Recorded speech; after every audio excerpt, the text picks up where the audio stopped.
হেমন্ত ছাৰে কয় আমাৰ দুখীয়া ঘৰৰ ল'ৰা দিছে দুখীয়া ঘৰৰ আমাতকৈ দুখীয়া কা হ'ব পাৰে এয়া বহুত আছে ল'ৰা এনেকুৱা যোৱাকালি ৰাতি বৰষুণ যাওঁতে মোৰ নিজৰ ঘৰত পানী পৰিছে কাৰণ লাজ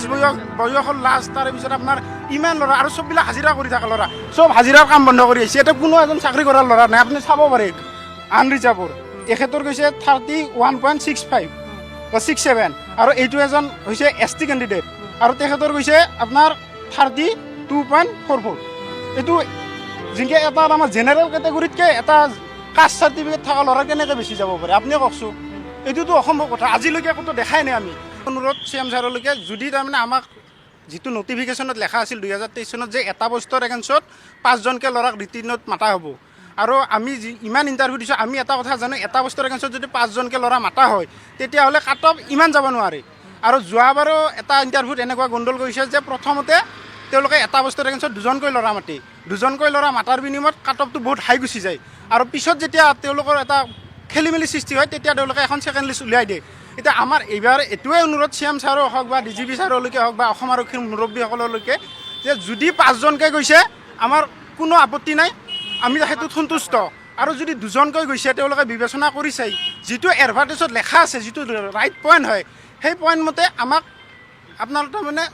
যিটো 5জন উপযুক্ত প্ৰাৰ্থী হয় সেই 5জনক বিবেচনা কৰক তাৰ ভিতৰত যদি মোৰো নাম নাহে মোৰ আপত্তি নাই কিন্তু যদি তাৰ ভিতৰত মই আছোঁ 5জনৰ ভিতৰত মোৰো নাম আহিব লাগে এওঁলোকৰো নাম আহিব লাগে যদি এওঁলোকক 2জন নিয়াৰ বিনিময়ত এওঁলোকৰ নাম নাহে তেতিয়া কি হ'ব আমি আজি 3 বছৰ ৰখছোঁ ইণ্টাৰভিউ আপোনালোকৰ কাট অফ মাৰ্কৰ কথা আপুনি উল্লেখ কৰিছে সেইটো কি হৈছে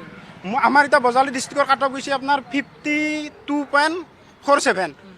এতিয়া মোৰ ধৰক নাম অহা নাই 33.03 কাৰণে ইয়াৰ অহা নাই 0.2 কাৰণে এতিয়া বেছিভাগৰে আপোনাৰ 0.7 বেছি হৈছে নেকি ৰিজাৰ্ভতকৈ 2-এখন ডিষ্ট্ৰিক্টত বেছি দেখা গৈছে আৰু ইমান তাৰমানে পষ্ট যোৱাবাৰতকৈ বেছি আছিল থাকিলে কাট অফ কম যাব এৰি বেছি গৈছে এটা 2021 চনত ইণ্টাৰভিউ হৈছে সেইটো কাট অফ খিনি নিৰ্ধাৰণ কৰা হয় তেওঁলোক হয় আনৰিজাৰ্ভৰ এখেতৰ কৈছে 31.65 বা 67 আৰু এইটো এজন হৈছে ST কেণ্ডিডেট আৰু তেখেতৰ কৈছে আপোনাৰ 32.44 এইটো যিনকে এটা আমাৰ জেনেৰেল কেটেগৰীতকৈ এটা কাষ্ট চাৰ্টিফিকেট থকা ল'ৰা কেনেকৈ বেছি যাব পাৰে আপুনি কওকচোন এইটোতো অসম্ভৱ কথা আজিলৈকে ক'তো দেখাই নাই আমি জীৱনটোত ইমান ইণ্টাৰভিউ দিছোঁ এনেকুৱা এটা কাট অফ দেখা নাই আৰু এটা কথা জানো নিজৰ এক্সপিৰিয়েঞ্চৰ ফালৰ পৰা হওক বা গোটেইয়ে আমি ক'ব পাৰোঁ কোনটো ইণ্টাৰভিউত কিমান কাট অফ যায় কাৰণ ইমান আমি দিছোঁ ফিল্ডত আমি দাউৰতে এটা কথা জানো যে সেইখন ফিল্ডত কিমান মাৰ্ক উঠাব পাৰে আমাৰ যিখন বজালে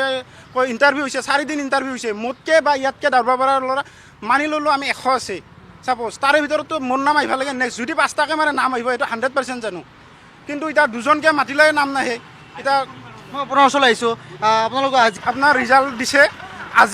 আজি ল'ৰাবিলাক আহিব পৰা নাই বহুত ল'ৰা কণ্টেক্ট হৈছিল কিন্তু ৰাতিপুৱা বৰষুণৰ কি সিদ্ধান্ত গ্ৰহণ কৰিছে এতিয়া আপোনালোক যিহেতু গোটেইখিনি গোট খাইছে আজি আমি DGP অফিচত আপোনাৰ এপ্লিকেশ্যন দিছোঁ তাত আমি ৰিকুৱেষ্ট এটা কৰিছোঁ আমাক 5জনকৈ মাতিব লাগে যদি 5জনকৈ মাতিছে তেওঁলোকে এটা ক্লেৰিফিকেশ্যন দিয়ক হয়তো হেমন্ত ছাৰে হওক বা CM ছাৰ হওক বা DGP ছাৰ হওক আহি আমাক ক্লেৰিফিকেশ্যন দিয়ক যে আমি 5জনকৈ মাতিছোঁ তোমালোকৰ নাম নাহে আৰু যদি আহে নেক্সট বাৰত 2 দিন পিছত আহিছে ছেকেণ্ড লিষ্ট যদি এইবাৰো আহে আমাক কিবা এটা কওক যে তোমালোকক ছেকেণ্ড লিষ্ট মাৰা হ'ব তাৰে ভিতৰত নাহিলে আৰু আমাৰ আপত্তি নাই আমি একো নকৰোঁ ঘৰত গুচি যাম বা কোনো পিছৰ পৰ্যায় নাই যদি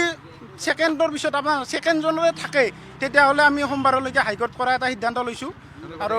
গোটেইকেইজন আৰু ল'ৰা আহিব বহুত ডিষ্ট্ৰিক্টৰ ল'ৰা আহিব এতিয়া ট্ৰেইন বন্ধ আছে কালি হোলীৰ বন্ধ পৰহি হোলীৰ বন্ধ চতানী ৰবিবাৰ তাৰমানে আৰু সোমবাৰে আপোনালোকৰ এডমিট দিয়াৰ কথা ঘোষণা কৰিছে চাওকচোন এতিয়া এডমিট দি দিলেতো আৰু বেছি যায় না হাতত টাইম নাই আগতে এডমিট দিছিল আপোনাৰ 1 মাহ আগতে আমি গম পাওঁ কাট অফ লিষ্টগিলা 1 মাহ 2 মাহ আগতে এইবাৰ কাট অফ লিষ্ট মাৰিছে মাত্ৰ 10 দিন আগত এইটো আপোনাৰ তাকো মাৰিছে বন্ধ আছে নেক্সট তাৰমানে কোনো আপোনাৰ হাতত একো তাৰমানে ডিচিশ্যন ল'ব নোৱাৰা কণ্ডিশ্যনত দিছে এইটোতো কিবা বহুত তাৰমানে ভাল লগা নাই নিজৰে কাৰণ লাজ বয়সৰ লাজ তাৰপিছত আপোনাৰ ইমান ল'ৰা আৰু চববিলাক হাজিৰা কৰি থকা ল'ৰা চব হাজিৰাৰ কাম বন্ধ কৰি আহিছে এতিয়া কোনো এজন চাকৰি কৰাৰ ল'ৰা নাই আপুনি চাব পাৰে বাপেকৰ প্ৰুফবিলাক মাক দেউতাকৰ প্ৰুফবিলাক চব হাজিৰা কৰা বাৰু আপোনালোকে হেমন্ত ছাৰে কয় আমাৰ দুখীয়া ঘৰৰ ল'ৰা দিছে দুখীয়া ঘৰৰ আমাতকৈ দুখীয়া কা হ'ব পাৰে এয়া বহুত আছে ল'ৰা এনেকুৱা যোৱাকালি ৰাতি বৰষুণ যাওঁতে মোৰ নিজৰ ঘৰত পানী পৰিছে বাৰু তাতকৈ আৰু দুখীয়া ঘৰৰ ল'ৰা ছোৱালী ক'ত আছে অসমত এওঁলোকৰ বহুত আছে পৃথিৱীত ৰ'দ নিকা হ'ব লাগে আপোনালোকৰ মতে আমাৰ মতে 5জনকৈ মাৰিব লাগে নিকা বাৰু হৈছে আমি মানি লৈছোঁ 5জনকৈ মাৰিব লাগে কাট অফ যদি 5জনকৈ মাৰাৰ পিছত 53 কাট অফ যায় আমি একো নকওঁ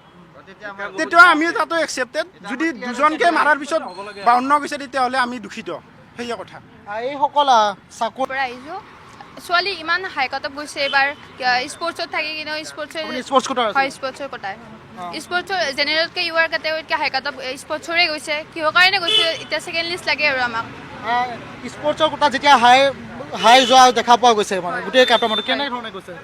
32.13 গৈছে স্পৰ্টছৰ আৰু ইউআৰ কেটেগৰীতকৈ স্পৰ্টছৰ কেটেগৰী ইমান কাটত যাব পাৰে